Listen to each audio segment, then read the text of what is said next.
साल 2145 की बात है। दुनिया पूरी तरह बदल चुकी थी।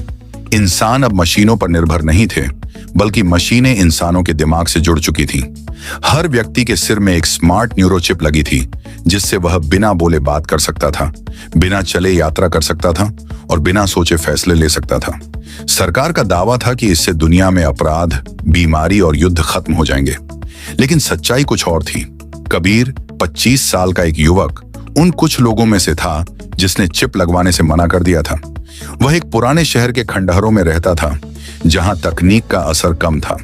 लोग उसे पागल कहते थे, मगर कबीर को लगता था कि मशीनों से जुड़कर इंसान अपनी आत्मा खो रहा है। एक दिन कबीर को एक पुरानी किताब मिली, जिसमें लिखा था, जिस दिन इंसान सोचना छोड़ देगा, उसी दिन उसका अंत शुरू होगा। उसी रात आसमान में अजीब रोशनी फैल गई।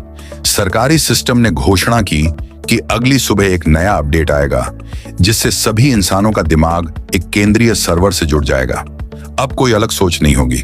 कबीर समझ गया, ये इंसानियत के अंत की शुरुआत है। वह शहर के मुख्य कंट्रोल सेंटर की ओर निकला। रास्ते में रोबोट प्रहरी, उड़ते ड्रोन और डिजिटल दीवारें थीं। कई बार वह पकड़ा गया, लेकिन उसकी आजादी की चाह उसे आगे बढ़ाती रही। आखिरकार कबीर ने सिस्टम में वायरस डाल दिया। पूरी दुनिया कुछ पलों के लिए अंधेरे में डूब गई। चिप्स निष्क्रिय हो गईं। सुबह जब सूरज निकला, लोग पहली बार डर और खुशी दोनों महसूस कर रहे थे। वे फिर से इंसान बन चुके थे। कबीर चुपचाप भीड़ में खो गया।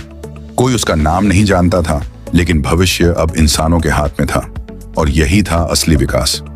अगर आपको वीडियो पसंद आए तो लाइक, शेयर, सब्सक्राइब अवश्य करें। हर हर महादेव।